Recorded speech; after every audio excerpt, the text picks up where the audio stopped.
4편입니다.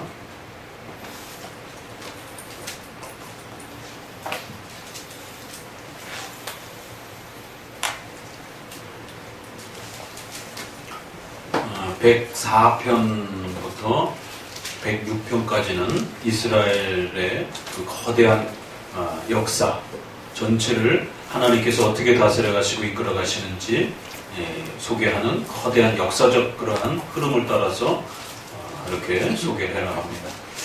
특별히 104편은 창조 역사로부터 더 큰 인류 역사 전체에 대한 하나님의 통치와 다스림을 또 포함해서 소개를 합니다. 그래서 104편은 이스라엘 백성들을 넘어서서 온 우주 만물과 인류 전체의 역사를 하나님이 어떻게 통치하고 다스려 가시는지에 대한 또 그러한 내용들을 담고 있고, 105, 106은 하나님이 택하신 이스라엘 백성들을 중심으로 해서 펼쳐져가는 또 구원의 또 이러한 역사들을, 과정들을 역사적인 그러한 또 흐름과 표현을 따라서 전체를 담아내는 그러한 시편의 아주 대표적인 그러한 역사적 형식으로 구성되어 있는 내용을 가지고 있습니다. 105편, 106편은 이스라엘 백성들과 관련된 하나님의 특별한 구원의 은총과 역사들을 집중하고 있기 때문에 좀 더 우리가 은혜 언약에 대한 특별 은총에 대한 하나님의 교회를 향한 하나님의 특별한 섭리와 통치와 다스림을 집중적으로 그렇게 펼쳐져 간다라고 한다면, 104편은 교회를 넘어서서 전 우주와 역사를 통치하시고 다스리시는 하나님의 주권적 그 통치와 섭리의 그 위대함이 어떤 것인지를 소개를 합니다. 그런 면에서 104편은 일반 은총에 해당이 되는 또 그런 성격을 또 표현하기도 합니다. 그래서 자연 만물 전체와 우주 역사 전체를 통해서 드러나는 하나님의 깊으신 뜻이 무엇인지, 그래서 우리가 그거를 자연 만물을 통해서 인류 역사 전체를 통해서 드러나는 하나님의 계시다, 그래서 일반 계시라라고도 표현할 수가 있고, 교회와 그리스도를 중심으로 해서 표출되어지는 이런 하나님의 뜻을 집중할 때는 특별 계시다라고 이렇게 표현할 수도 있어요. 그래서 하나님의 뜻을 드러내는 관점으로 들여다보게 되면 한쪽은 일반 계시, 한쪽은 교회를 중심으로 펼쳐지는 것은 특별 계시. 그것이 우리에게 부어지는 하나님의 은혜의 관점의 성격으로 보게 되면 자연 만물 전체를 통해서 표출되는 것은 일반 은총이다라고 그러고, 국가와 사회와 우주 전체를 통해서, 자연 전체를 통해서 주어지는 그 은혜를 일반 은총이다, 보편적인 그런 은총이다라고 표현하는 것이고, 교회를 중심으로 해서 신자를 중심으로 해서 펼쳐져가는 그런 특별한 교회적 은총과 그리스도를 통한 은총들을 우리가 특별 은총이다라고 이렇게 표현할 수도 있어요. 그러니까 이제 104편, 105편은 구조적으로 역사적 형식을 갖고 있는데도 내용적으로는 아주 중요한 교리의 이 핵심을 잘 교리적으로 또 그렇게 모아주고 있는 아주 중요한 개념을 잡아주고 있는 시편이기도 합니다. 그래서 일반 계시와 특별 계시, 일반 은총과 특별 은총이라고 하는 또 한 형식으로서 성경의 중심 전체를 드러내는 성경론, 계시론이라고 표현할 수 있는 성경론으로서도 또 아주 충분한 그런 성격을 또 이렇게 교리적으로 가지고 있기도 합니다. 그러니까 105편, 106편을 특별은총 관점에서 보게 되면 거기에 분명히 아브라함과 그 아브라함을 다루시는 방식에 있어서는 은혜 언약이라고 하는 중요한 언약의 도구가 하나님의 교회와 하나님의 특별 은총을 베푸시는 중요한 도구와 수단으로 사용되어집니다. 그래서 언약이라고 하는 표현과 그 내용을 잘 살펴가면서 교회와 구원에 해당이 되는 이 거대한 역사들을 잘 살펴가셔야 됩니다. 그러나 조심하셔야 될 것은 언약이 거기에 아주 중요한 하나의 은혜적 표현이라 할지라도 그 언약에만 모든 집중을 또 두어서는 안 된다는 거예요. 왜냐하면 언약은 우리가 7대 교리 중에서 인간론에 해당이 되는 한 부분적 그 또 성격을 갖고 있는 것이지, 그 언약론이 성경 전체를 지배하는 그러한 가장 중심된 주제는 아니라는 것입니다.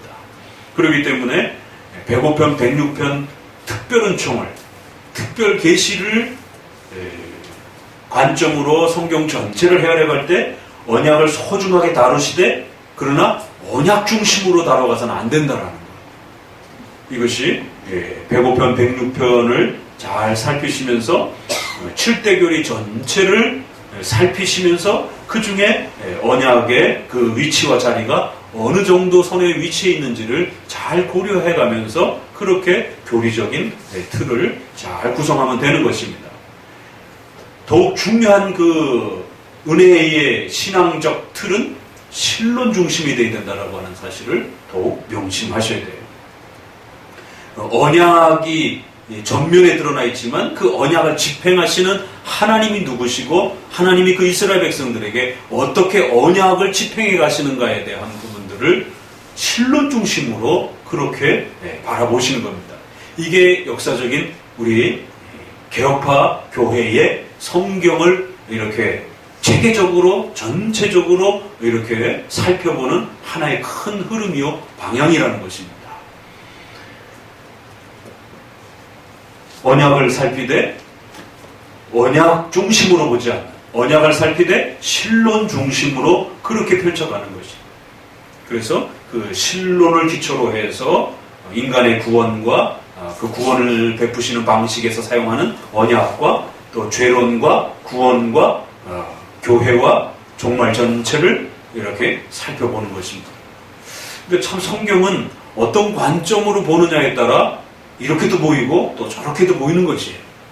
그래서 성경은 사실 일정한 체계와 방향을 갖고 있는데 그걸 해석해내는 인간이 무지하고 연약하고 또 죄 때문에 자꾸 성경을 자기 편한 방식대로 자기 욕심대로 읽어내기 때문에 결국 한쪽으로 치우치고 입맛에 맞는 대로 그렇게 재편되어지는 그러한 위험성들이 늘 있는 것입니다. 어젠가도 전화 한 통을 받았는데 개혁교회의 어떤 그 영상을 보고 아주 감명 깊게 은혜를 받았다라고 하시면서 근데 그분 연락처를 몰라가지고 저한테 연락을 하셨어요. 그래서 그분의 설교를 들어보셨느냐 그래서 잘 모른다 그분은. 어떻게 저한테 연락을 하십니까 했더니 그분을 소개하는 그런 내용에 저희 연락처와 저희 그 카페에 글이 이렇게 연계되어 있다는 걸 보고 연락을 드렸다. 그래서 그분을 이렇게 추천하시고 아시는 것인지 이렇게 그만큼 좀 검색 순위가 좀 높다 보니까 그분을 친 형태에서 이렇게 연결이 된 것 같아요. 그분 때문에 또 하루 이틀 전에는 또 영경제하고 1시간을 넘게 신학적인 그런 그분의 입장과 신학에 대한 그 깊이들을 또 토론하고 같이 또 생각해보고 고민하고 막 그런 시간도 가졌었던 분인데 또 하필이면 또 이렇게 전화가 연결해가지고 또 이렇게 와가지고 어떤 부분에 대해서 감동을 받으셨습니까 했더니 그분이 구속사적 설교를 아주 강조하시고 구속사적 설교의 그 흐름에 아주 자기가 동감하고 감동을 많이 받았다라고 그러시느냐고 했더니 그 구속사적인 그런 설교 부분이 그렇게 감동이 되십니까 했더니 맨날 교훈적인 설교만 이렇게 듣다가 공로적인 그런 선행을 촉구하는 설교만 듣다가 예수 그리스도가 누구신지에 대한 그러한 구속사적인 그런 부분들을 집중해서 강조해주는 설교를 듣고 상당히 많이 은혜를 받았고 그래서 개혁교회에 대한 관심이 많다라고 이렇게 말씀을 하시더라고요. 그분이 개혁교회에 또 이름이 있는 분으로 저도 알고는 있습니다. 그래서 이제 이렇게 대화를 좀 이어갔는데요. 개혁교회의 나름대로 그래도 인터넷에서 상당히 인지도가 있는 분인 것 같은데 여전히 그 중심의 설교의 모든 포커스가 구속사적 설교라고. 그러니까 105편, 106편을 해석하고 설교를 하게 되면 구속사 중심적. 구속사, 구원의 역사. 구원을 역사 중심으로 살펴보는. 거기에 가장 중요한 이슈가 되는 것이 언약이기 때문에 그거를 언약신학이라고도 하기도 하고 구속사, 구원의 중심이다 그래서 구속사라고도 그렇게 표현을, 구원사라고도 이렇게 표현하기도 합니다. 그러니까 언약이 중요하고 인간의 구원에 대한 그 성경 전체의 역사가 매우 중요합니다. 그럼에도 불구하고 신론 중심이 되어야 된다. 구속사만 중심으로 해서 인간의 구원에만 집중하고 그 구원을 다루는 언약에만 집중을 하게 되면 이신칭의로 신구약 전체를 중심으로 잡았던 루터파에 빠지게 된다는 거죠.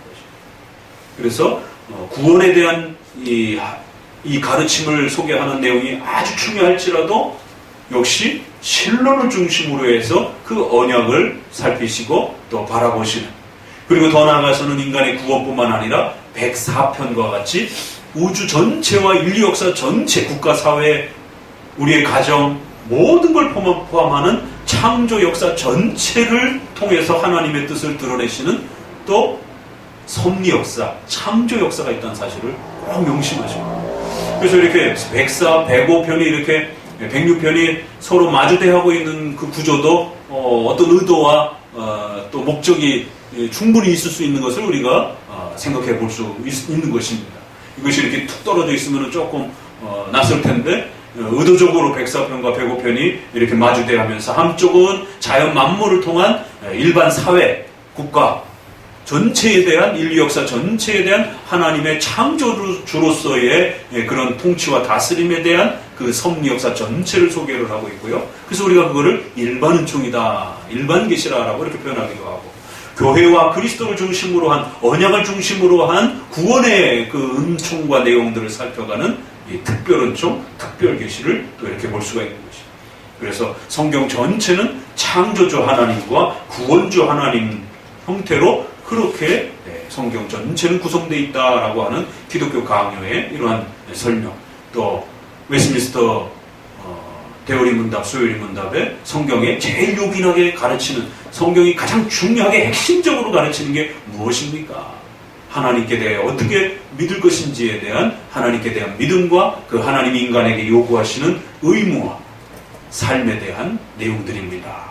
그래서 대오리 문답은 약간 좀 다른 형태로 이렇게 구성을 했지만 똑같이 두 개의 구조로 소개를 하고, 121문에 가서는 좀 더 구체적으로 성경 전체는 창조와 구원 형태로 그렇게 읽어가셔야 됩니다. 이것은 성도도 목회자도 우리 적어도 개혁파 신앙을 표방하는 모든 그러한 성도들은, 교회들은 이 선조들의 이러한 신앙 고백과 이러한 가르침들을 잘 기초로 해서 성경 전체를 한쪽으로 치우쳐져 있는 것이 아니라 창조주와 구원의 하나님에 대한 역사로 그렇게 두 체계를 통해서, 이 두 내용은 전부 다 신론에 해당이 되는 것이, 그 창조주로서의 하나님의 우주 전체와 인류 역사 전체에 대한 통치와 다스림이 어떠하신가, 그리고 교회와 하나님의 백성들을 향한 하나님의 구원의 그 은총과 역사가 어떤 방식인가, 언약을 들여다보더라도 그 언약을 집행하시는 하나님의 통치 역사를 고민하고 그걸 집중적으로 생각하면서 읽는 것이지, 그 언약의 대상인 인간의 그 역사를 중심으로 보는 게 아닙니다. 이런 것이 아주 중요한 장로교회의 성경 전체를 어떻게 체계화시키고 어떤 방향으로 성경을 읽느냐에 대한 아주 중요한 또 그러한 차이점임을 명심하셔야 되는 것입니다.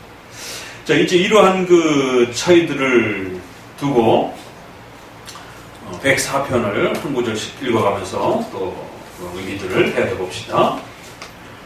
수요일날 오시는 분들에게 있어서는 동영상을 듣는 분들은 그냥 그 설교 그 자체만 이렇게 듣는 것이기 때문에 먼 걸음을 하셔서 이렇게 옆으로 고생을 하면서 오시는 분들에게는 또 다른 혜택과 유익을 좀 드려야 되기 때문에 여기서 그 현장에서만 들을 수 있는 그 생동감 있는 목사님의 목소리가 아니라 질문이 아주 중요한 겁니다. 그래서 그 자리에 참석해 있는 사람만이 그 사람에게 물을 수 있는 질문, 그리고 그 본인만이 대답해낼 수 있는 그런 자기 신앙의 수준과 내용을 끊임없이 피드백하고 점검해 갈 수 있는 그 자리는 그 현장에 있어야만이 그 질문 앞에 자기 자신을 노출하고 말씀 앞에서 자기가 섰을 때 자기가 얼마만큼의 수준으로 서 있는지에 대한 끊임없는 자기 점검은 그 현장에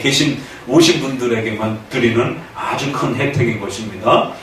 그러니까 두려워하지 마시고 틀려도 괜찮으니까 열심히 대답하시고 또 그렇게 또 하나님의 말씀을 신구약 전체를 통해서 또 때로는 7대 교리를 끄집어내가면서 계속 신구약 전체의 통일성과 7대 교리의 조화성 속에서 계속해서 대답해내야 되고 계속해서 그 구슬들을 자꾸 끼워 맞춰 보셔야 돼요.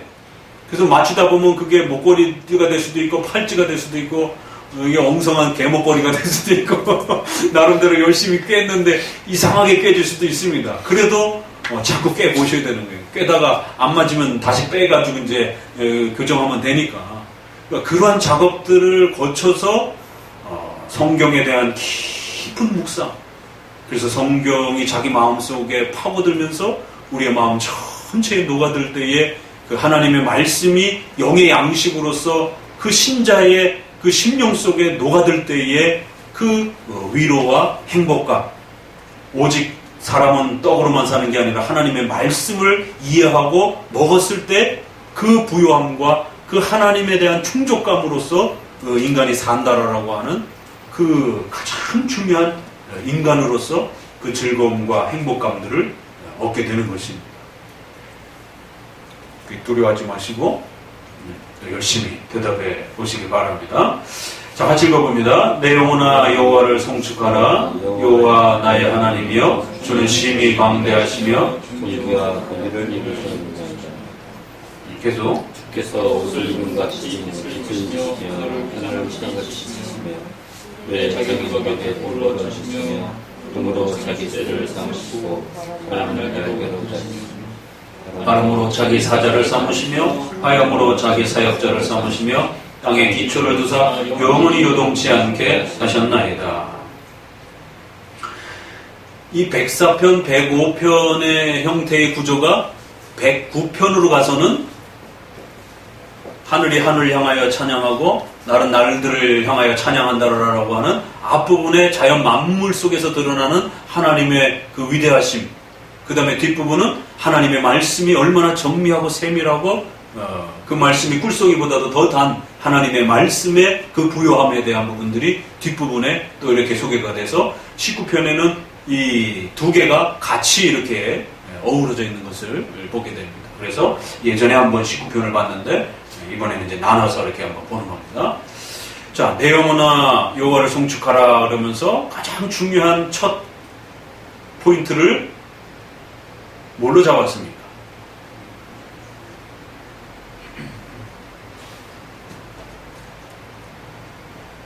(104편) 우리가 105편의 첫 소절하고 한번 비교해 보세요. 여호와께 감사하라. 그 이름을 불러 아뢰며 그 행사를 만민 중에 알게 할지어다. 그에게 노래하며 그를 찬양하며 그의 모든 기사를 말할지어다. 그 성호를 자랑하라. 여호와를 구하는 자는 마음이 즐거울지어다. 여호와와 그 능력을 구할지어다. 그 얼굴을 항상 보할지어다. 그래서 105편에는 여호와의 이름, 여호와의 얼굴, 이런 표현이 상당히 이렇게 집중되면서 그 여호와의 이름과 그 얼굴을 구하는 것에 아주 중요한 그런 어떤 키워드가 이렇게 집중되어 있고, 그 하나님의 얼굴을 어떻게 배울 수 있다고요?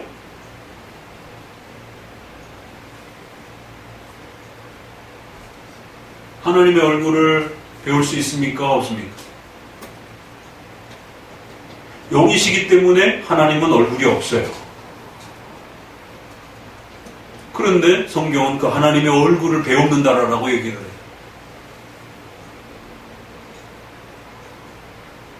그러면 하나님의 얼굴을 배우는 것은 곧 뭐라고 이렇게 연결시킨 거죠. 뭐라 그랬죠, 그거는? 최영재. 그 하나님의 얼굴을 뵙는 것을, 이것을 이제 신비주의자들은 이걸 이제 세대주의가 문자주의라는 건 그런 거예요. 극단적 문자주의라는 건 이거를 그냥 문자 그대로 하나님의 얼굴을 내가 환상 속에서 꿈 속에서 봤다 이래 버리는 것이에요. 그러나 이제 우리 장로교도들은 이 글을 읽으면서 신론을 전제하고 읽어야 되는 겁니다.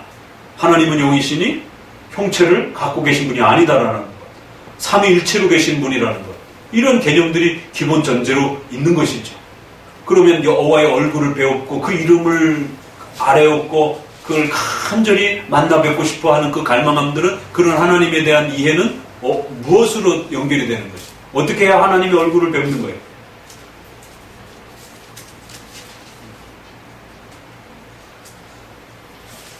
응? 105편에서 나타나는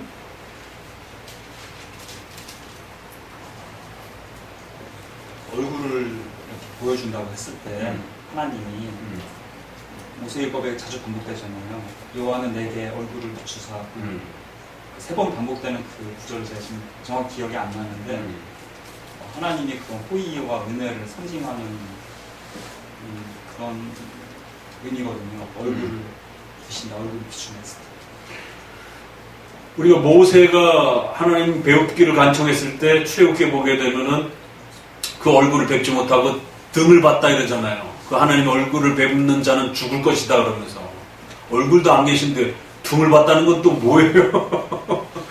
그러니까 거기서는 그렇게 표현하지만 신약 전체를 통해서 교리적으로 정립된 신론은 얼굴도 없고 등도 없으신 분이에요. 그럼 결국 그 표현은 뭔가 다른 걸 의도하고 그렇게 표현했다는 걸 알 수가 있는 겁니다. 그래서 그 신론의 그 표현을 문자 그대로 적용해서는 큰일 나는 것이죠. 그런 것처럼 역시 시편에서도 그 얼굴을 뵙는 것은 너무너무 좋은 것인데, 그분의 얼굴을 배울 수 없기 때문에 그분을 뵙기 위해서는 이런 방식으로 배울 수 있다라고 이렇게 연결을 해주는 것이죠. 그럼 그게 뭐냐라는 거예요. 105편에서 소개하는. 다음? 요 본문에서, 딴 데 가서 찾지 말고, 요 본문에서 하나님의 얼굴을 배우고 그분을 뵙는 것을 다른 형태로 연결해서 확장해서 하나님의 얼굴과 그 이름을 뵙는 것은 바로 이렇게 할 때 뵙는 것이다 라고 이렇게 연결시켜준 개념과 단어들이 있어요.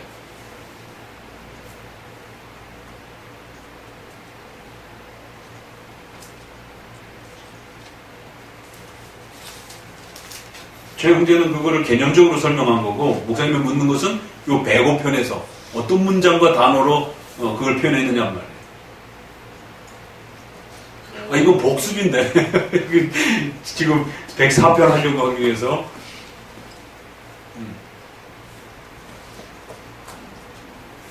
하나님을 아는 아니, 멀리 가지 말고. 여기 105편에서 찾으려니까 요 105편에 있는 구절과 단어 중에서 얼굴을 배웠고 그 이름을 배웠고, 그래서 하나님을 배우는 것은 이런 형태로 나타나는 것이에요. 실제적으로 하나님의 얼굴이 없으시기 때문에 얼굴을 볼 수 있는 건 아니에요. 그러나 하나님을 뵙는 수 있는 그런 인격적 만남은 이런 형태를 통해서 얼마든지 하나님을 인격적으로 뵐 수 있다라고 말하는 것이에요. 얼굴을 대면하여 만나는 방식은 아니지만 우리가 성경의 계시를 통해서 하나님을 인격적으로 충분히 만날 수 있는 것처럼 여기 105편에서는 어떻게 연결해주고 있느냐 말이에요. 우리가 통상적으로 계시, 성경을 통해서 하나님을 배운다라고 말하잖아요.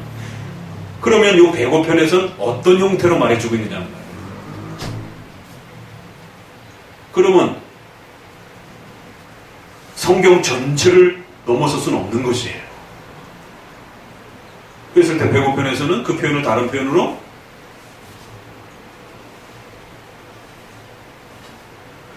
예, A는 A다 이렇게 가르쳐주면 끄떡끄떡 하는데 A가 A 다시다 이렇게 해서 살짝 응용해가지고 물으면 이게 연결이 안 되는 거예요. 이게 지금 우리 성도들의 수준과 단계라는 것을 빨리 파악하셔야 됩니다.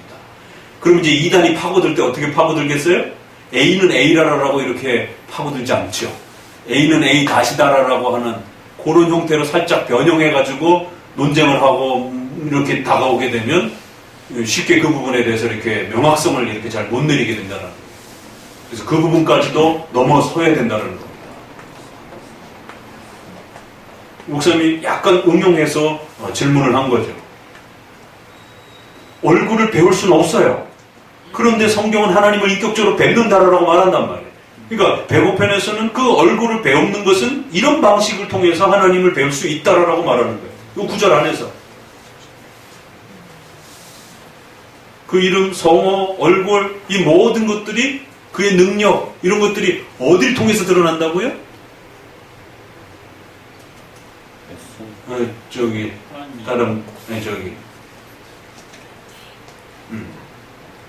뭐뭐 장난.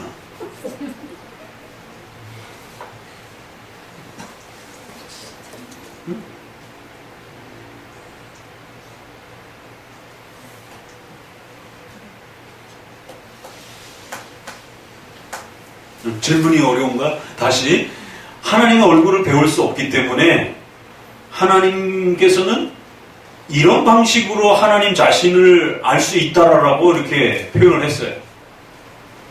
이 문장 3절 안에서. 그러니까 여기서는 얼굴을 배웠고 즐거워합니다 라고 했지만 실제적으로 우리는 얼굴을 배울 수 없는 거예요.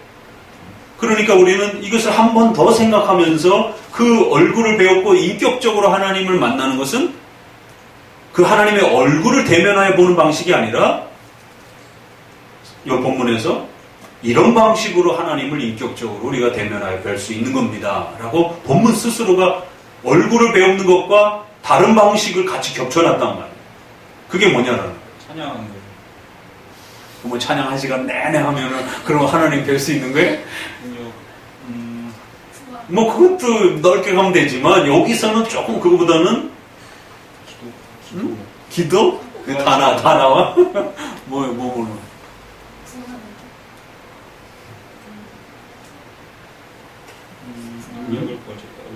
클로이는? 그 이름을 불러하래. 응?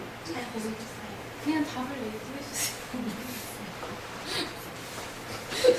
주세요. 복습이야. 지금 이게 104편 나가야 되는데 지금 복습이란 말.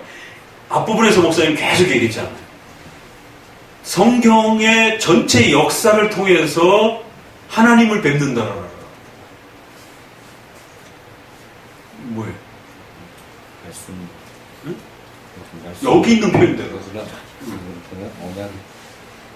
아니, 언약은 읽지도 않았어, 아직. 한편에요? 3절까지 읽었잖아. 기사를 말해. 그렇죠. 지금 105편, 106편은 역사 이야기라고 그랬잖아요. 이스라엘 교회에 대한 하나님의 그 전체 역사를 어떻게 이끌어 오셨는지에 대한 하나님의 그 거대한 역사 형태로 하나님이 누구신지를 우리에게 소개하고 있다. 그러면 그 얘기는 그 역사를 잘 이해하면 이건 이스라엘 국사를 우리가 공부하는 게 아니라 하나님의 계시를 읽는 거란 말이에요. 하나님이 누구신지를 읽어가는 거란 말이에요. 그래서 본문에는 뭐라고 계속 표현했느냐면 그의 행사를 알라. 그의 기사를 말할지어다. 그 역사 전체를 통해서 하나님이 어떤 일을 행하셨는지 그의 모든 역사를 이해해라. 그러니까 하나님의 얼굴을 뵙고 즐거워해라 이래요. 근데 어떻게 하나님의 얼굴을 배울 수 있습니까? 그것은 그가 이루신, 특별히 이스라엘을 통해서 이루신 거대한 역사를 통해서 그 역사를, 하나님이 어떤 역사를 집행하셨는지를 잘 이해하면 하나님을 인격적으로 배울 수 있다는 거예요. 그래서 104편, 105편은 계시론이라고도 하는 성경론에 해당이 된다는 겁니다. 어떻게 우리가 하나님을 뵐 수 있습니까? 영이신 하나님. 여기서 뭐라 그래요? 이스라엘 역사를 읽으라는 거예요. 신구약 역사 전체를 읽으라는 거예요. 그러면 하나님이 어떤 분인지를 알게 되고 더 나아가 그분을 얼굴을 대하듯이 인격적으로 만나고 즐거워할 수 있는 그런 인격적 교제와 연합을 할 수 있다는 거예요. 그래서 이스라엘에게 하나님이 어떤 역사를 베풀어 주셨는지에 대한 그 거대한 기사, 그 행사를 절대 잊지 말라는 겁니다. 우리나라 국사는 잘 몰라도 돼요. 세종대왕이 몇 년도에 세시계를 만들고 훈민정을 만들었는지 잘 몰라도 돼. 그러나 다윗이 언제 왕이 됐는지, 솔로몬이 언제 왕이 됐는지, 사울 왕이 언제 왕이 됐는지 이스라엘 연대표는 좀 알아야 된다. 왜? 이거는 하나님의 계시를 알려주는 계시적 역사이기 때문에 그런 겁니다. 남의 나라 역사 이야기가 아니라. 자, 그러면은 속히 좀 돌아오셔야 됩니다. 이 복습하다가 한참 걸리. 백사편. 자, 그럼 백사편도 읽어보고 여기에서의 중요한 그 키워드는 또 어떤 형태로 나타나죠? 초입에 송축하라. 이건 기본적인 표현인 것이고,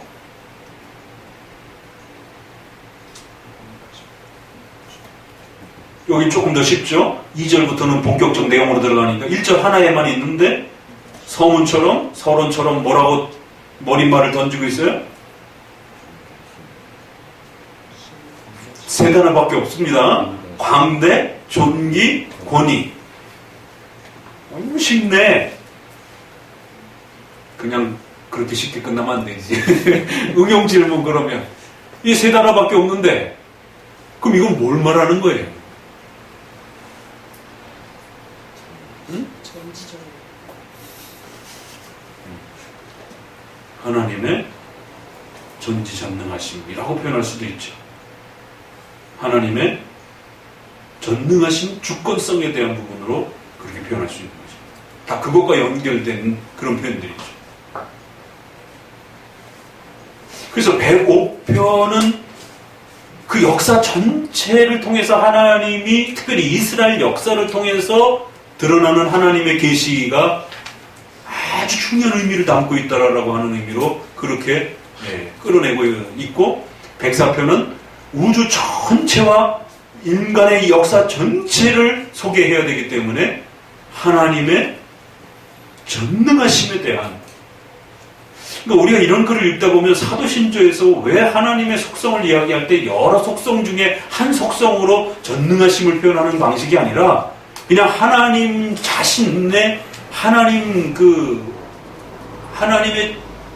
존재가 어떤 분인지를, 하나님은 영이시니 이렇게 소유리문답에 그 첫 문장을 끊어내서 분리시켜서 읽는 것처럼 여러 속성 중에 하나님은 눈에 보이지 않는 속성을 갖고 계십니다 라는 뜻보다는 하나님은 절대 지존자, 스스로 계신 자, 하나님은 절대 지존자, 이런 아주 강력한 신관에 대한 아주 묵직한 그러한 신관에 대한 구별성과 독립성을 늘 장로교도들은 고민했던 겁니다.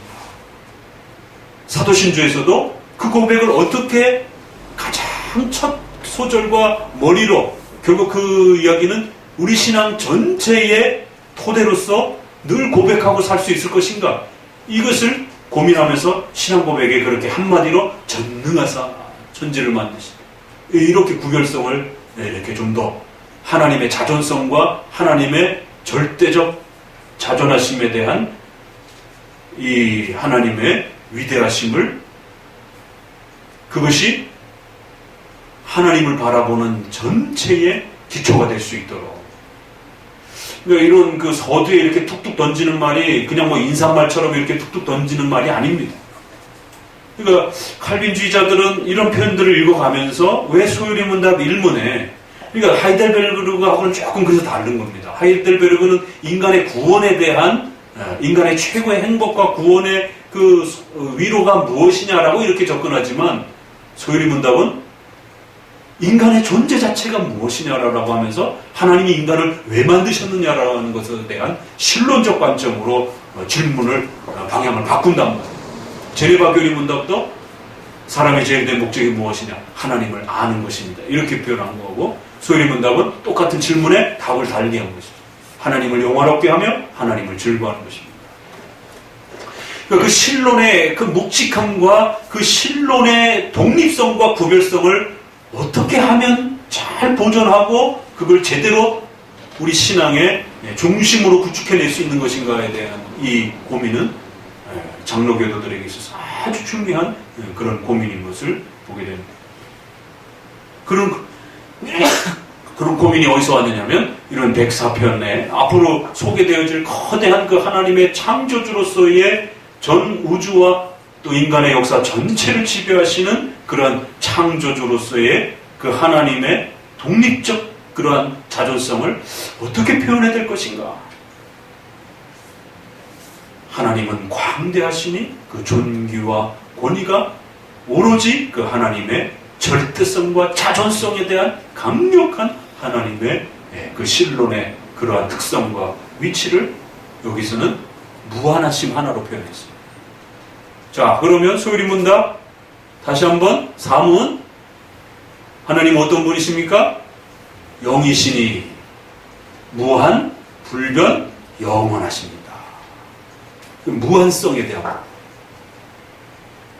무한성은 시간, 공간, 크기에 대한 양과 크기에 대한 개념을 우리가 생각하는 정도 수준에서 표현하는 거랍니다. 그래서 시간에 있어서 가장 크시고 또 공간에 있어서 가장 넓으시고 또 크기와 양에 있어서 전 우주를 담아도 다 담겨지고도 남을 수 있는 그 어마어마한 크기와 양을 우리가 무한하다라고 이렇게 표현합니다. 무한의 개념이 굉장히 어려운 겁니다. 그 하나님 그래서 크시다라고 이렇게 표현하기도 하고 하나님 위대하시다라고 이렇게 표현합니다. 그러니까 이제 주일날 설교하고도 연결이 되는 거예요. 그러한 전능하신 하나님이 그 전능하심은 하나님이 원하심으로 표현이 되기도 한다. 하나님의 의지와 하나님의 마음과 하나님의 원하심 그 자체가 곧 하나님은 전능하심으로 그렇게 표현되고 그렇게 드러나시는 거예요. 그러니까 우리 기독교에 있어서 이 하나님의 절대 자존성과 그 독자성에 대한 부분들을 어떻게 확보하고 이것을 어떻게 잘 묵상할 것인가가 결국 기독교의 승패를 좌우하는 겁니다. 그러니까 도르트 총회의 알미니안주의와의 싸움도 결국 신론의 싸움이라는 게 이거 싸움이에요. 하나님의 절대 자존성을 잘 확보하고 구별하고자 했던 칼빈주의자들과 아니다. 인간이 뭔가 그 역사의 일정한 부분들에 있어서의 어떤 행동과 어떤 나름대로의 역할을 분배해야 된다라고 생각했던 인본주의적 신관의 차이라는 것입니다. 그래서 여러분들이 이런 백사편을 읽으면서 다시 한번 하나님의 절대 자존성에 대한 우리가 하나님이 원하시는 바대로 존재하고 하나님이 원하시는 바대로 우리가 살아간다는 게 도대체 뭘까? 하나님은 절대 자존자예요. 그저께도 현아가 영이신 그 하나님 공부하다. 하나님은 언제 계셨어? 이게 인간의 가장 큰 질문이에요, 사실은. 하나님은 언제부터 계셨어? 하나님 언제부터 계신 분이 아니야. 그냥 스스로 계신 분이야. 처음부터 존재하신 분이야. 알파와 오메가시다. 그 하나님이 원하시는 그 자체가 하나님의 전능성을 표현하는 것이죠. 그래서 하나님이 원하시면 그 원하시는 것이 존재하는 것입니다. 원치 않으시면 없어지는 것입니다. 그러니까 이 하나님의 무한하시고 절대 자존하신 하나님의 이 존재와 하나님의 위대하심과 그 크심을 우리가 성경을 통해서 부지런히 깨달아 가셔야 됩니다. 그러니까 이러한 신관이 제대로 확립이 안 되다 보니까 자꾸 마치 인생에 있어서 우리의 인생의 어떤 일정한 부분이 나에게 있는 것처럼 내 가정, 내 가족, 내 직장, 내 삶 이것이 마치 어떤 일정한 그 목적과 의미가 내 자신에게 이렇게 분배가 되어 있는 것처럼 자꾸만 착각하게 되는 거죠. 그러니까 하나님이 원하시고 하나님이 절대 지존하신 분이 창조하셨고 그분이 선택하셔가지고 구원하신 것이에요. 그리고 일정한 부분들을 버리셨어요. 왜 그렇게 버리셨습니까? 그건 우리가 말할 수 없는 겁니다. 그러니까 그분의 절대 자존성을 그렇게 표현해 주신 거죠. 그분이 원하시는 만큼 창조하시고 원하시는 만큼 구원하시고 원하시는 만큼 그 역사를 이끌어 가신다는 그렇게 우리가 살아가는 것이에요. 이건 굉장히 무서운 겁니다. 정말 두려운 것이고 그걸 인간이 깨닫지 못하고 그러한 그 하나님의 절대 자존성 앞에 그 그런 하나님의 뜻을 따라서 그 하나님이 원하는 만큼 원하는 바대로 원하는 방식을 따라 살아가야 돼. 이건 선악과의 첫 명령에 있어서 동일한 하나님의 뜻입니다. 얼마든지 너희가 먹고 살아라. 그러나 주인이 있다는 걸 알고 살아라는 거예요. 주인이 너희를 만드신 목적이 있고 에덴 동산을 만드신 목적이 있고 그래서 너희는 그 에덴 동산에서 하나님이 원하시는 바대로 그렇게 하나님의 영광을 드러내고 그 하나님의 영광스러움을 비추는 존재로서 그렇게 살아가야 된다. 하나님은 그런 목적으로 너희들을 만들었다. 그거 외에는 너희들이 존재할 아무런 이유도 없다는 거예요. 그건 너무한 거 아닙니까? 그래도 우리도 인격적 존재인데 벌써 여기에 의문이 파고 들어가는 거예요. 인간은 그런 존재가 아닙니다. 그러니까 마치 하나님의 그 절대 지존성 옆에 인간이 나란히 이렇게 존재할 수 있는 것처럼 그 어리석고 무지하고 악한 생각이 선악과의 그 탐욕스러움 속에 여전히 그대로 우리에게 이렇게 도전하는 겁니다. 하나님이 은혜 언약을 지극히 낮아지셔서 우리를 지극히 높여주셔서 언약적 대상으로 맺어줬더니만 이 인간들이 건방져가지고 착각을 하는 거예요. 자꾸 뭔가 역사에 있어서 하나님이 설명해야 되는 것처럼 뭔가 역사에 있어서 하나님이 우리의 의견을 들으셔야 되는 것처럼 뭔가 그 우리의 역사 전체에 있어서 내 의견을 반영하셔야 되는 거죠. 이게 굉장히 무서운 악인 거예요. 이게 항상 역사 속에 하나님은 그 역사에 대해서 그 누구에게도 의논하지 아니하고 그 누구에게도 설명하지 아니하고 그 누구의 의견도 반영하지 아니하시고 하나님이 원하시는 바대로 그렇게 존재하시고 그렇게 역사하시고 그렇게 결정하시고 그렇게 무한하신 분. 그러니까 이 백사편의 이 1절을 깨닫는데 평생이 걸리는 거예요. 여러분이 서울문답 일문 이해하는데 평생이 걸려요. 그래서 메이첸이 내가 배워야 될 모든 신학의 근본 내용들은 어머니한테서 배웠던 이 소유리문답 일문에서 다 배웠다. 그거 이해하는데 내가 평생 걸렸다. 그래서 그분이 돌아가시면서 유언으로 남겼던 두 마디가 있어요. 이런 건 좀 상식적으로 알고 계셔야 돼요. 우리 개혁교회 선조들의 그 평전들은 여러분 시간 날 때마다 평생에 읽어 가셔야 됩니다.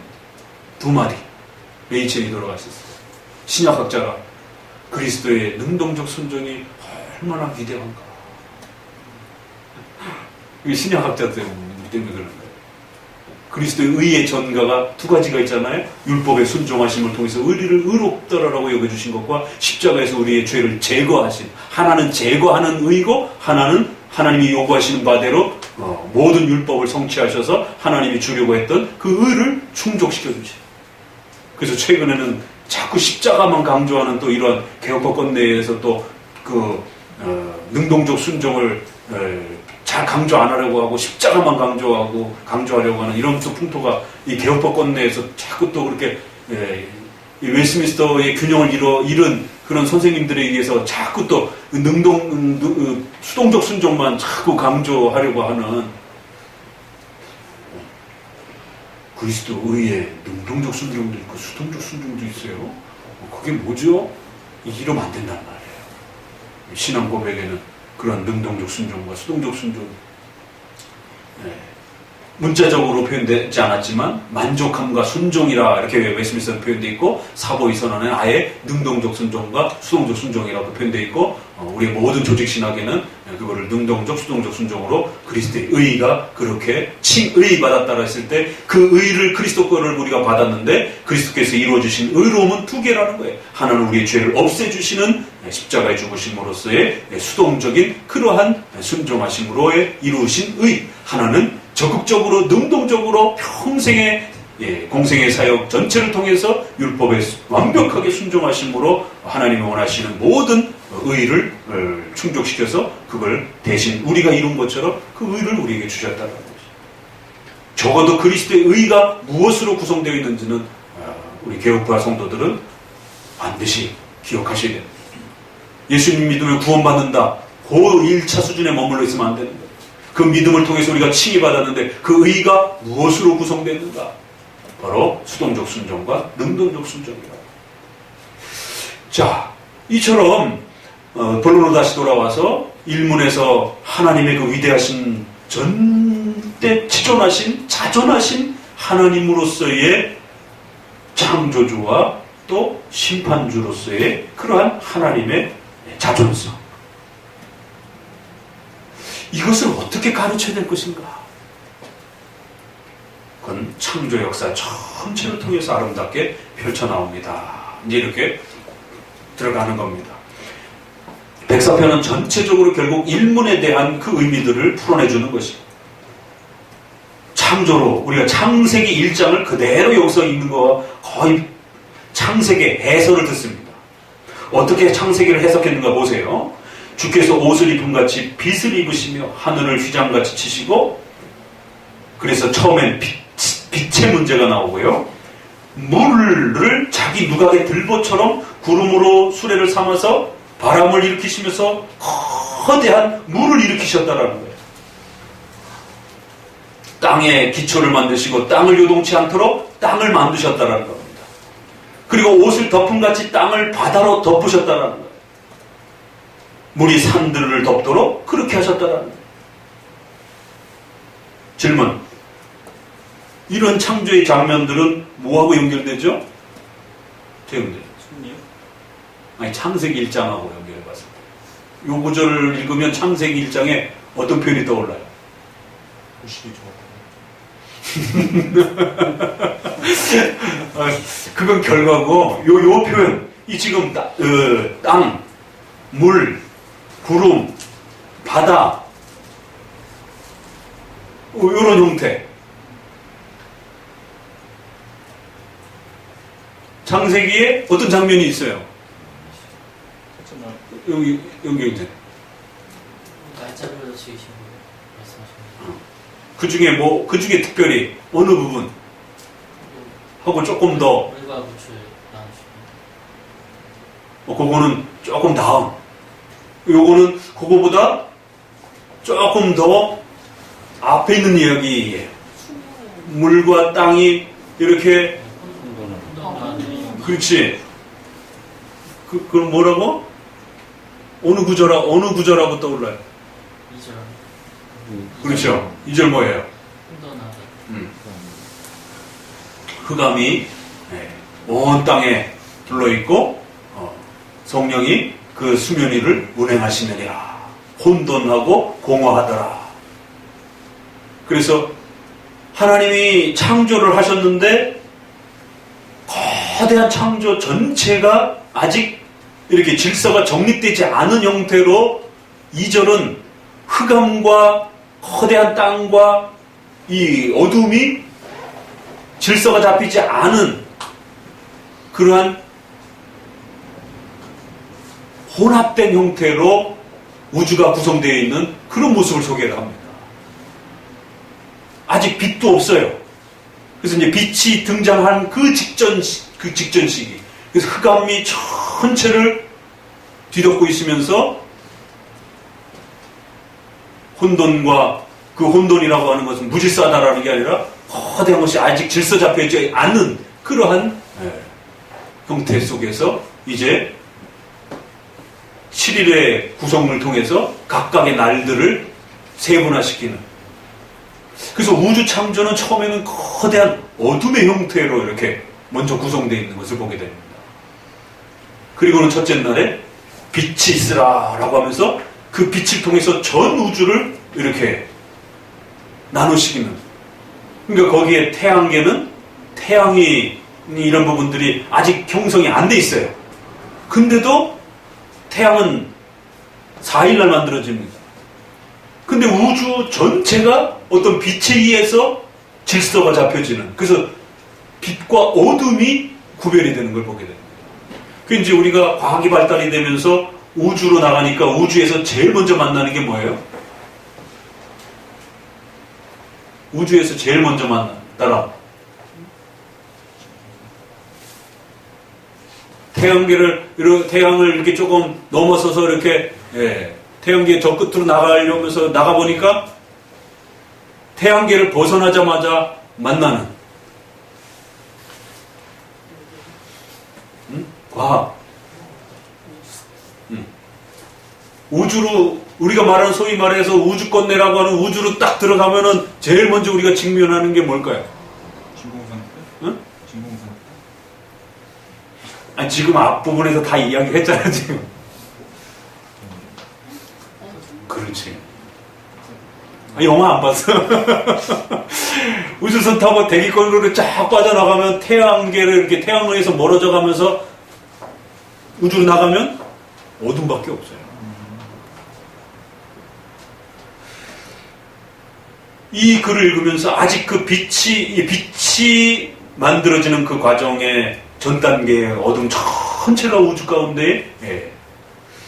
그래서 우리가 과학자들이 무슨 흑암 물질을 발견했다고 그러기도 하고, 우리가 생각하는 이런 검은색이 아니라고 그래요. 물리학자들. 아주 원초적인 검은색이다라고.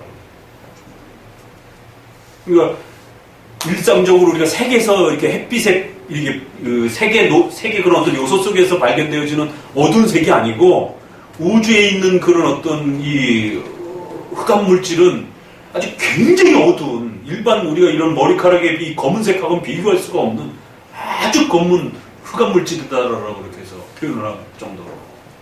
그래서 우주 전체는 이렇게 어둠으로. 그래서 그 은하계와 그런 일정한 행성들 속에서의 그 발광을 할 수 있는 빛이 이렇게 구성되어 있지 않으면 정말 우주 전체는 어둠 속에 이렇게 갇혀 있는 거죠.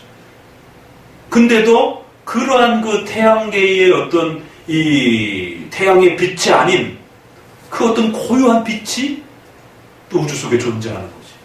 왜? 그렇게 하나님이 빛을 태양이 없는 상태에서 빛이 있으라라고 만드신 거지.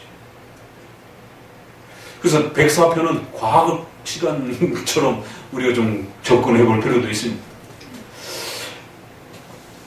빛을 입으시며 하나님이 빛을 입는다. 어떻게 빛을 입는 건가? 옷을 입는 거 어떻게 설명할 수가 없다는 거예요. 그러니까 마치 인간이 옷을 입는 것처럼 하나님이 우주 창조 전체 속에서 빛을 그렇게 입으시듯이 빛을 창조하시는. 근데 그 빛과 함께 또 한 부분에서는 물과 바람과 땅이 같이 엉켜있는, 어우러져 있는, 그러면서 점차적으로 또 그 물이 땅을 바다로 전체로 덮게 해가지고 산들 전체까지. 그래서 물 위에도, 공중에도 물이 있고, 아래도 물이 있고, 속에도 물이 있고. 근데 그 물이 이제 나누어지잖아요. 날들의 구별에 의해서. 주의 견책을 인하여 도망가서 주의 우레 소리를 인하여 빨리 가서 주의 정하신 처소에 이르러 골짜기 가운데로 내려가고 물이 땅속으로 스며들고 일정한 경계를 가지고 파도를 치면서 그렇게 자기의 정해져 있는 처소 속에 그렇게 머물러서 있고, 그래야 더 이상 땅으로 넘어오지 못하도록. 그러니까 창세기에서는 하나님이 이렇게 창조했다라는 이야기만 나오는데 백사편에서는 그 창조의 깊은 하나님의 통치와 역사로서의 하나님의 손길이 어떻게 집행되어졌는지가 아주 더 풍성하게 소개되어지는 겁니다. 그래서 우주는 그냥 그렇게 존재된 것이 아니라 하나님이 그 물의 경계선까지, 또 그 물이 골짜기로 스며들어서 저 땅속 깊이로 들어가서 땅이 보존되어질 수 있도록, 그리고 또 일정한 물이 경계를 삼아서 더 이상 그 인간이 살아가야 할 땅의 그 영역을 침범하지 못하도록 그 엄청난 파도의 이러한 그 변화도 하나님의 자존하신, 절대 지존하신 하나님의 견책하심이라고 이렇게 표현하는 거예요. 하나님의 명령을 따라서 그 파도가 인간의 영역을 넘어서지 못하도록 그렇게 하나님이 통치하시고 다스리는 은혜 속에서 이루어져가는 거대한 창조 역사를 보라는 거예요. 여호와께서 샘으로 골짜기에 솟아나게 하시고 산 사이에 그렇게 흐르게 하셨다는 거예요. 그래서 그 물이 하늘로도 구별되어지고 또 땅속으로도 스며들어서 그 땅속으로 스며든 물들은 이제 땅과 또 인간들에게 그 물을 마시우도록 하시는 하나님의 깊은 창조적 배려가 담긴 행위였다라는 거예요. 공중의 새들이 그가에 깃들이며 나무가 사이에 소리를 빨아낸다. 저가 누각에서 산에 물을 주시니 주의 행사의 결과가 땅에 아주 풍족하도다. 그래서 결론적으로 우주 만물과 또 이러한 창조 전체를 통해서 하나님이 누구신지 우리가 일반 계시적 차원에서 성경을 통한 그런 방식으로는 분명함은 아니지만 우리가 자연 만물을 통해서도 얼마든지 또 하나님에 대한 이러한 부분을 배워가게 된다는 저가 가축을 위한 풀과 사람의 소용을 위한 채소를 자라게 하시며 땅에 식물이 나게 하시고 사람의 마음을 기쁘게 하는 포도주와 사람의 얼굴을 윤택하게 하는 기름과 사람의 마음 힘있게 하는 양식을 주셨도다. 얼마나 아름답습니까? 자, 여기까지 읽어보고 그러면 이런 하나님의 창조의 역사를 통해서 그 창조를 하나님이 하시고 보존하시는 것도 하나님의 역사인 거예요. 그 창조의 역사를 통해서 하나님의 뜻이 섭리 속에서 펼쳐져 갑니다. 그래서 우리가 섭리에서 하나님이 인간을 어떻게 다스리시고 인도하시느냐라고 했을 때 보존, 협력, 통치라고 말을 합니다. 창조 질서를 보존하는 방식으로 또 통치, 외적으로 개입하셔서 기적적인 그런 일들을 통치하시는 방식으로 또 협력, 인간의 의지를 사용하시는 방식으로 자, 그러면 요 구절에서는 하나님이 인간의 삶 속에 하나님 자신을 어떻게 알려주신다고요? 또 어떻게 하나님이 우리의 인간의 삶 속에 하나님이 함께 하심을 또 알게 해주시고 또 도움의 손길을 베푸신다고요? 신비주의자들은, 오순절적 신비주의자들은 이런 부분들을 무시하게 되는 겁니다. 장로교도들은 일반 은총으로 하나님이 역사하시는 하나님의 손길을 잘 헤아리셔야 됩니다. 하나님이 우리의 삶에 어떤 방식으로 도움을 주시고 역사하신다고요? 요 13절까지 보았을 때 우리가 일반 은총이라는 표현으로서 그걸 정리했을 때 어떤 것을 우리가 읽어낼 수 있어요? 요 11, 12, 13에서 따라 일반 은총의 이러한 여러 가지 하나님의 선물들 중에 이런 하나님의 창조 역사를 기초로 해서 우리가 누리게 되는 은혜들과 열매들이 있어요. 어떤 부분입니까?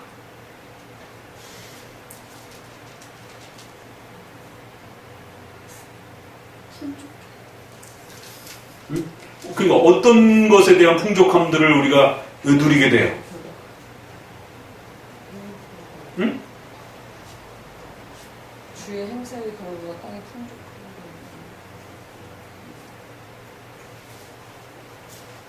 그 일반 은총에 여러 가지가 있습니다. 국가와 직장과 사회와 모든 이런 부분들을 우리가 은총으로서 우리가 신자들이 누리게 되는 귀한 열매들입니다. 그럴 때에 이 부분에서는 어떤 부분을 읽어낼 수가 있느냐라는 거죠. 뭐뭐?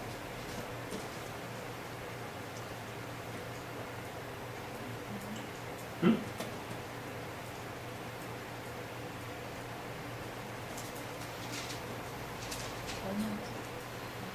언약?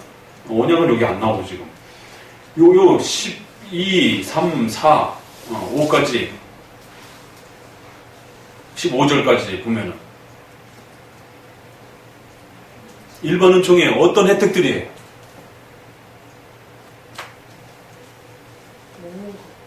먹는 거.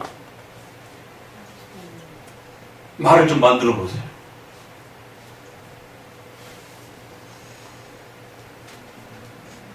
풍족하게 먹는 거. 그러니까 이거를 우리가 일반 은총이라고 해서 이러한 부분들을 은혜로 해석한단 말이에요. 그래서 카이퍼의 일반 은총이 아주 유명하잖아요. 그러니까 이 얘기는 거꾸로 얘기를 하면 반대쪽으로 이해를 하게 되면 이 먹는 거를 죄악시하게 여기는 기독교가 있단 말이에요. 부파가. 어디가 그렇습니까? 우리가 기독교 강의 입법권에서 배우잖아요. 온갖 금식일을 정해가지고 성도들로 하여금 못 먹게 만들잖아요. 그래서 못 먹는 것이 마치 거룩한 것인 것처럼. 그러니까 이 구절을 읽으면 신약의 또 날과 달과 절기를 지키는 방식으로 또 디모데서의 먹는 것과 결혼을 더럽게 여기는 분파들이 있다라고 그러면서 말씀과 기도로 얼마든지 우리가 먹는 것에 대해서 자유로워졌다라고 정결 예식과 관련해서도 또 우리가 그러니까 하나를 보면 여기저기 쫙 꿰져야 되는 겁니다. 정결 예식 읽었던 그 부분과 관련해서도 일반 은총으로 해석하게 되면 아 그건 이제 더 이상 우리가 못 먹는 구조가 아니다라는 거. 그건 이미 다 먹을 수 있었던 것이에요. 그러나 하나님이 특별한 그런 신앙적 규범과 훈련을 위해서 임시적으로 정결 규범들을 만들어 놨던 겁니다. 돼지가 더 더럽고 소가 더 거룩한 게 아니에요. 그걸 거꾸로 하실 수도 있는 겁니다. 그러나 하나님이 그냥 그렇게 정하신 것이에요. 근데 안식교인들은 자꾸만 현대의학적으로 마치 돼지는 더 더럽고 위생학적으로도 더 더럽고 자꾸만 이렇게 끌고 간단 말이에요. 그럼 일반 은총이라고 우리가 장로교가 이 104편을 읽으면서 창조주로서의 하나님의 이 은혜와 은총으로서 해석해 간단 말이에요. 그러면 자연 만물을 누릴 수 있는 것도 은혜인 겁니다. 제가 전도사 때는 목사님들이 휴가 가면 죄 짓는 줄 알았어요.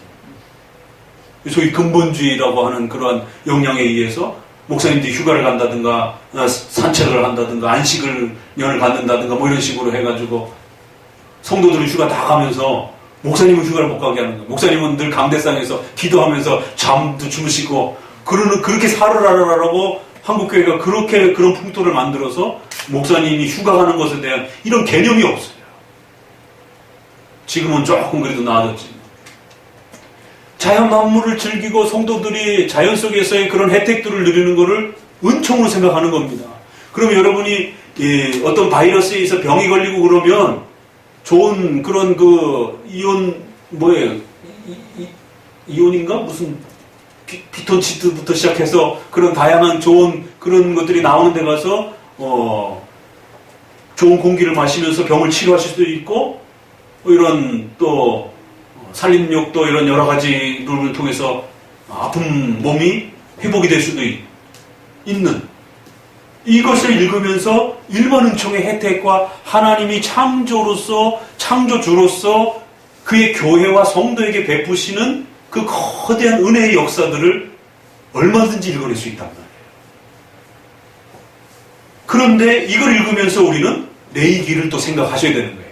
그럼에도 불구하고 구약의 일정 기간 동안 그러한 정결법들이, 의식법들이 구별되어 있었다는 거예요. 그러나 신약에 와서는 또 이것이 통합되면서 다시 한번 일반 은총으로서의 그 혜택을 가질 수 있도록 그렇게 하나님이 또 그 역사들을 베풀어 주셨다는 거예요. 그러면 그 뒷부분에 인간이 음료를 마시고 먹을 걸 먹고 채소를 먹고 양식을 먹음으로 인해서 흡족히 즐거워하면서 그 건강을 유지하고 이런 모든 행위들이 얼마든지 은총적 행위로서 누릴 수 있는 거라는 겁니다. 이거 엄청난 해석이에요. 왜 로마 가톨릭이 온갖 것을 못 먹게 했고 소위 사순절 기간이 바로 찌빙글리가 종교 개혁을 일으켰던 게 바로 사순절 문제 때문이었단 말이에요. 루터는 면죄부 때문에 일이 터졌지만 찌빙글리는 그 루터의 면죄부는 많이 아시는데 찌빙글리의 소시지 사건, 사순절 사건 때문에 종교 개혁이 일어났다는 건 또 잘 모르는 경우가 많습니다. 찌빙글리는 사순절 기간에 고기 못 먹게 한 로마 가톨릭의 온갖 그 금식일에 저항하면서 성경을 읽어보니까 고기라든가 이런 부분들이 얼마든지 우리가 먹을 수 있는 자유와 은총을 주셨다라는 것을 찌빙글리가 성도들에게 가르쳤고 해석해내기 시작한 거예요. 그런 금식으로 사람들을 거룩하게 만드는 게 아니라 얼마든지 그런 음식들은 우리가 건강하게 그렇게 취하고 먹으면서 우리의 건강을 돌볼 수 있는 그런 하나님의 창조주로서의 은택으로서 우리가 누릴 수 있는 것이다라는 거. 강력하게 그게 하나의 거대한 종교개혁의 시발점이 된 겁니다. 왜? 그것조차 성도들이 제대로 누리고 있지 못했었기 때문에. 온갖 이 먹지 못하는 걸 통해 갖고 마치 종교적 거룩함을 구별하고 그걸 성취할 수 있는 것처럼 그렇게 차별성을 두고 인간의 삶 속에서 이렇게 양식을 위해서 노동하는 것. 이것도 노동하고도 연결이 되는 것이죠. 그래서 노동을 아주 더러운 걸로 취급하고 그랬을 때 직업 소명론이라고 하는 이런 엄청난 목회자가 성직으로서의 이런 부분에 부르심을 받는 것처럼 그래서 그걸 소명이라고 부르는 겁니다. 그랬을 때에 성도들도 직업으로 하나님이 그렇게 부르신다라고 하는 개념을 확대시켜주면서 성도들이 가족들과 함께 먹고 살기 위해서 양식을 구하기 위하여 열심히 땀 흘려서 노동하는 것이 더러운 게 아니라 그게 나쁜 게 아니라 교회 일만 중요하고 세상에 이런 직업과 이런 것들은 별로 의미를 없고 세속적인 것이다라고 생각하는 이런 극단적 이원론에 대해서 이런 백사편이 강력하게 그런 부분들을 깨뜨려주는 것입니다. 그래서 종교개혁 때도 노동이 거룩한 것이다라고 하는, 또 먹는 것이 거룩한 것이다. 너무 폭식을 해서 몸을 망가뜨리는 건 문제지만 너무 안 먹어서 몸을 망가뜨리는 것도 또 역시 문제라는 것입니다. 그래서 금욕주의에 대해서 강력하게 싸운 겁니다. 칼빈주의가. 성도들이 절대로 먹는 걸 가지고 종교적인 어떤 그런 개념으로 삼지 말아라.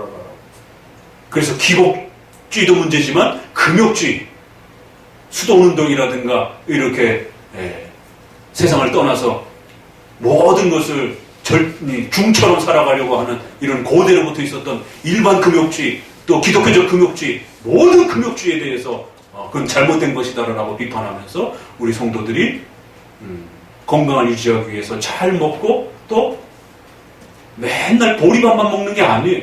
그러니까 여러분은 지금 보리밥을 먹고 있고 또 고기도 먹고 있고 소고기도 먹고 있고 회도 먹고 있고, 옛날에 종교개혁 시대로 돌아가면 다 타락한 거예요.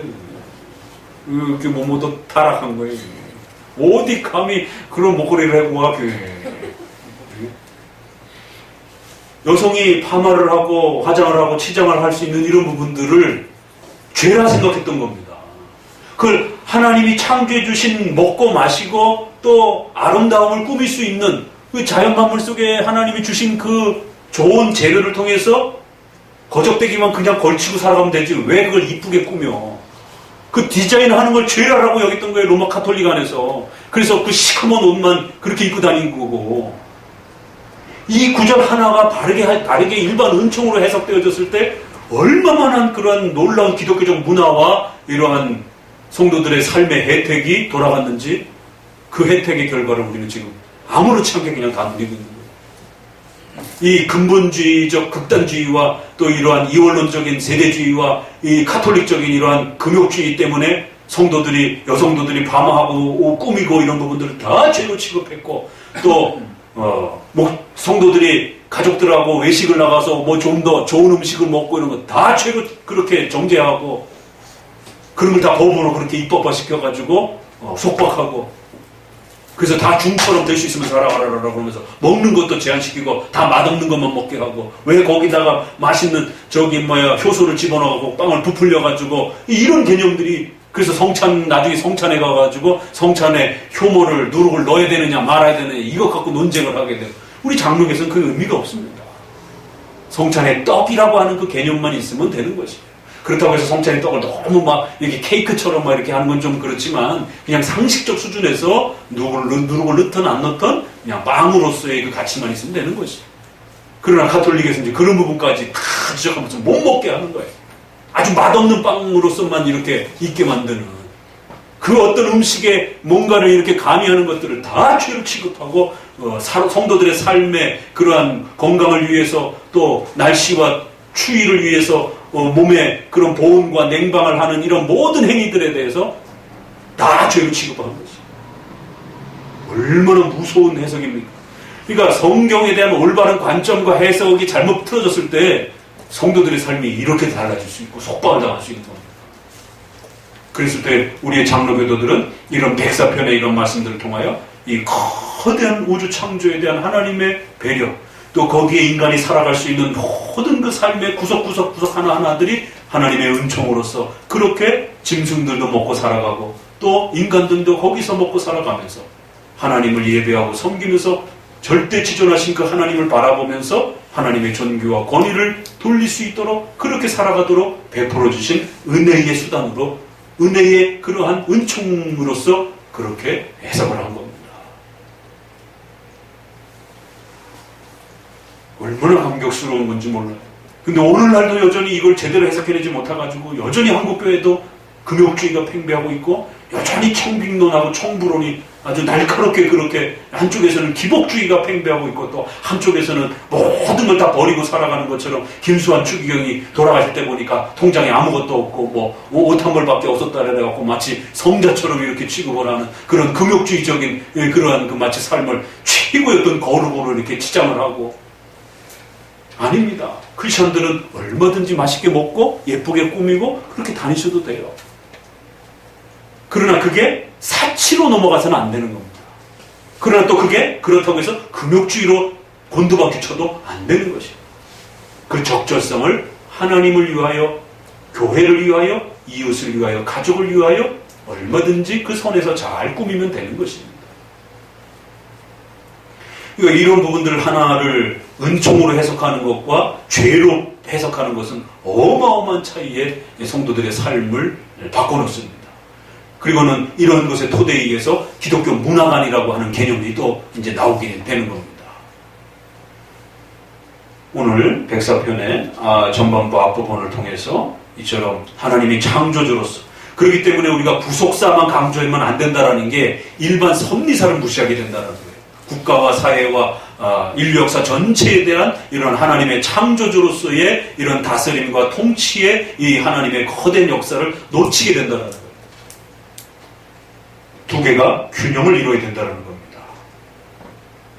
일반 은총과 특별 은총이 함께 이렇게 어우러지는 것이 오늘 백사편을 통해서 하나님의 창조주로서의 그 위대함과 또 이것이 일반 은총으로 그렇게 우리 안에 교리적으로 정립되었을 때 얼마나 놀라운 또 그러한 신론의 이러한 바른 또 이해가 구축되어지고 그러한 신론으로부터 올바른 또 성도들의 삶의 윤택함과 또 혜택들이 주어질 수 있는지, 이런 부분들을 또 다시 한번 깊이 묵상해 보시기를 바랍니다. 기도합니다. 하나님 감사를 드립니다. 오늘 백사